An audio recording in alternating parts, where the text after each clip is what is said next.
kami dari kelompok 4. Di sini kami ingin menampilkan video monolog dengan judul pengorganisasian. Sebelumnya yang kami hormati Bapak Ariel Siswantoro, Sarjana Ekonomi, Magister Ekonomi, sebagai dosen pengampu pengantar manajemen. Sebelumnya, saya ingin memperkenalkan diri. Perkenalkan, nama saya Fauzia Kamilah dengan NPM 25050032 dan di samping saya. Perkenalkan, nama saya Sandepa dengan NPM 25050052. Perkenalkan, nama saya Muhammad Ali Sorehan dengan NPM 25050057. Perkenalkan, nama saya Deva Deswani dengan NPM 25050060. Perkenalkan, nama saya Bejo Firdaus Tadana dengan NPM 25050035. Saya Fani Larasati dengan NPM 25050036. Perkenalkan, nama saya Nurfadila Intasari dengan NPM 25050048. Baiklah, inilah video monolog dari kami. Selamat menyaksikan. Baiklah teman-teman, di sini saya akan menjelaskan materi mengenai perorganisasian dalam konteks manajemen. Nah, perorganisasian dalam konteks manajemen adalah proses penting yang terjadi setelah terjadinya tahap perencanaan dan sebelum terjadinya tahap pengendalian. Ini bertujuan untuk mengatur struktur dan mekanisme yang memungkinkan penggunaan seluruh sumber daya organisasi seperti 1. Kemanusiaan, 2. Keuangan, 3. Fisik, dan 4. Informasi secara berkoordinasi demi mencapai tujuan yang telah direncanakan. Nah, ruang lingkup perorganisasian dalam konteks manajemen mencakup keseluruhan proses yang berkaitan dengan 1. Pembentukan struktur organisasi, 2. Pembagian kerja, 3. Penetapan wewenang, 4. Koordinasi kegiatan, dan 5. Pengalokasian sumber daya agar tujuan organisasi dapat tercapai secara efektif dan efisien. Dengan demikian dapat diartikan bahwa perorganisasian merupakan proses yang mencangkup tentang pertama, pekerjaan, kedua, unsur manusia, ketiga, peraturan, yang keempat, sumber daya. Nah, itu semua tercantum dalam struktur yang telah direncanakan, sehingga setiap bagian organisasi dapat berfungsi selaras menuju pencapaian tujuan bersama secara optimal. Prinsip-prinsip dasar pengorganisasian. Prinsip pengorganisasian berfungsi sebagai pedoman agar proses pembentukan dan pengaturan organisasi berjalan sesuai dengan tujuan yang diharapkan. Pengorganisasian yang efektif dapat didasarkan pada 8 prinsip utama agar seluruh kegiatan dalam organisasi dapat berjalan secara efisien, terarah, dan selaras dengan tujuan yang telah diterapkan. 1. Prinsip pembagian kerja. Prinsip ini menyatakan bahwa setiap pekerjaan harus dipecah menjadi tugas-tugas yang lebih kecil dan spesifik, lalu diberikan kepada individu yang memiliki kemampuan dan keahlian sesuai bidangnya. 2. Prinsip kesatuan perintah. Setiap bawahan hanya boleh menerima perintah dari satu atasan langsung. Apabila seseorang menerima instruksi lebih dari satu orang, maka akan timbul kebingungan dan hilangnya disiplin kerja. 3. Prinsip kesatuan tujuan. Prinsip ini menegaskan bahwa keberhasilan organisasi hanya dapat dicapai apabila setiap individu memahami perannya dalam mencapai visi dan misi organisasi secara keseluruhan. 4. Prinsip tentang kendali. Prinsip ini mengatur jumlah bawahan yang dapat diawasi secara efektif oleh seorang manajer. 5. Prinsip keseimbangan wewenang dan tanggung jawab. Setiap tanggung jawab yang diberikan kepada seseorang harus diimbangi dengan wewenang yang cukup untuk melaksanakannya. Ketidakseimbangan antara keduanya akan menyebabkan hambatan pelaksanaan tugas dan penyalahgunaan kekuasaan. 6. Prinsip delegasi wewenang. Delegasi yang tepat akan mempercepat proses pengambilan keputusan serta mengembangkan kemampuan kepemimpinan dalam organisasi. 7. Prinsip koordinasi. Koordinasi bertujuan untuk mengintegrasikan seluruh kegiatan dan bagian organisasi agar bekerja secara harmonis menuju tujuan bersama. 8. Prinsip fleksibilitas. Fleksibilitas memungkinkan organisasi untuk tetap adaptif dalam menghadapi perubahan teknologi, kebijakan, dan dinamika pasar. Baik, adapun tujuan pengorganisasian yang akan saya bahas, yang dimana tujuan utamanya untuk menciptakan struktur dan sistem kerja yang memungkinkan semua sumber daya untuk bekerja sama mencapai sasaran organisasi. Selain itu, menurut Hasibuan 2019, memberikan wewenang supaya organisasi berjalan efektif. Kalau Siagian 2018 bertujuan untuk mendukung pengawasan dan komunikasi dalam organisasi. Sedangkan Handoko 2014 dapat bekerjasama secara harmonis dalam bertujuan kerjasama. Jadi, tujuan pengorganisasian dapat dirumuskan sebagai yang pertama, menetapkan struktur yang logis dan efisien, kedua, membentuk koordinasi, ketiga, menjamin kejelasan wewenang, keempat, mengoptimalkan pemanfaatan sumber daya organisasi, dan yang terakhir yang kelima, mempermudah pengawasan. Langkah-langkah pengorganisasian meliputi 1. Menetapkan kegiatan yang harus dilakukan.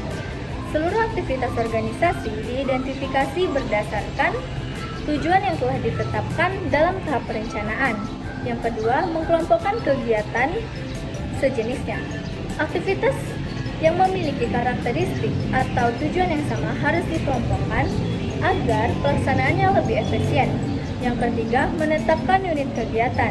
Setiap kelompok kegiatan dibentuk menjadi unit, bagian, atau departemen dengan tanggung jawab tertentu. Yang keempat, menetapkan wewenang dan tanggung jawab. Penetapan ini penting agar setiap individu memahami batas kekuasaannya dan kewajiban yang harus dilaksanakan, dan menentukan siapa yang berwenang, memutuskan apa, serta siapa yang bertanggung jawab atas tugas tertentu. Yang kelima, menetapkan hubungan koordinasi. Tahap ini bertujuan untuk menciptakan kerjasama yang harmonis antar bagian-bagian organisasi. Yang keenam, menyusun struktur organisasi. Setelah seluruh unsur ditetapkan, langkah terakhir adalah menyusun bangunan organisasi yang menggambarkan alur hubungan antara wewenang dan tanggung jawab. Dan struktur harus logis, jelas, dan mudah dipahami. Yang ketujuh, atau yang terakhir, melakukan evaluasi. Proses evaluasi adalah menilai, meninjau, dan membandingkan hasil pekerjaan dengan standar atau tujuan yang telah ditetapkan untuk mengetahui apakah sesuatu yang sudah dikerjakan itu sudah baik atau perlu diperbaiki. Langkah-langkah pengorganisasian menurut para ahli. Hasibuan menjelaskan bahwa langkah-langkah pengorganisasian mencakup tahapan sistematis pada penyusunan struktur dan menetapkan orang pada posisi yang tepat. Dan Siagian menambahkan bahwa langkah-langkah pengorganisasi harus bersifat dinamis dan fleksibel karena organisasi selalu berhadapan dengan perubahan lingkungan baik internal maupun eksternal. Sementara Handoko menegaskan bahwa pentingnya fungsi evaluasi dan penyesuaian struktur organisasi secara berkala agar selalu relevan dengan kebutuhan dan strategis yang dijalankan. Baiklah, di sini saya akan menyampaikan manfaat pengorganisasian. Manfaat pengorganisasian sangat erat kaitannya dengan efisien dan efektivitas kerja dalam organisasi. Menurut Hasibuan tahun 2019, pengorganisasian yang baik memberikan manfaat berupa penjelasan tanggung jawab dan efisien operasional dan peningkatan produktivitas kerja. Ia menjelaskan bahwa kerja yang sesuai dengan keahliannya masing-masing akan memberikan kerja hasil yang baik dan optimal. Dari keseluruhan manfaat pengorganisasian yaitu 1. Meningkatkan efisien dan aktivitas kerja yang jelas. 2. Meningkatkan kerjasama dan tanggung jawab jujur. Baiklah, saya akan menjelaskan beberapa unsur-unsur pengorganisasian menurut Hasibuan 2019 dan Siagian 2018. Pengorganisasian berdiri atas beberapa unsur utama yang menjelaskan menjadi komponen membentuk sistem organisasi. Unsur-unsur tersebut adalah 1. Tujuan menjadi utama kegiatan organisasi. 2. Tugas merupakan rincian pekerjaan yang harus dilaksanakan. 3. Orang unsur manusia merupakan komponen paling virtual. Mereka menjelaskan melaksanakan tugas. 4. Wewenang dan tanggung jawab. Ini menentukan siapa yang berhak mengambil keputusan. 5. Hubungan kerja mencakup koordinasi, komunikasi, dan alur. 6. Struktur organisasi menggambarkan susunan formal pembagian kerja. 7. Teknologi dan sumber daya alat. Metode dan Siagian 2018 menekankan bahwa unsur manusia merupakan komponen paling vital dan organisasian tanpa sumber daya manusia yang komponen penting dari organisasian modern. Handoko 2014 menyoroti bahwa unsur penting lainnya adalah struktur formal organisasi yang menggambarkan pembagian tanggung jawab, jalur pelaporan, serta posisi jabatan dalam organisasi. Struktur inilah yang menjadi kerangka besar dalam proses pengambilan keputusan dan koordinasi kerja. Kesimpulannya, pengorganisasian merupakan tulang punggung fungsi manajemen yang memastikan seluruh sumber daya organisasi bekerja dalam satu arah. Prinsip klasik pengorganisasian masih relevan, namun perlu adaptasi terhadap konteks organisasi modern yang menuntut fasilitas inovatif dan kolaborasi lintas batas. Ruang lingkup fungsi dan manfaat pengorganisasian yang efektif tidak hanya menciptakan struktur kerja yang efisien, tetapi juga membangun budaya organisasi yang partisipatif dan adaptif. Selain itu, kemajuan teknologi informasi telah merubah cara pengorganisasian dilakukan dari sistem manual menuju sistem digital yang lebih transparan, struktur, dan cepat.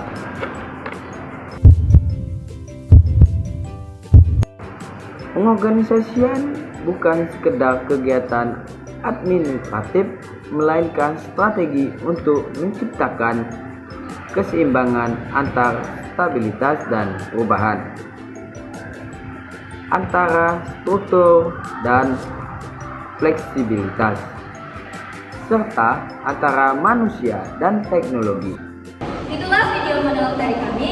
Terima kasih telah menyaksikan video ini sampai akhir. Assalamualaikum warahmatullahi wabarakatuh. See you guys.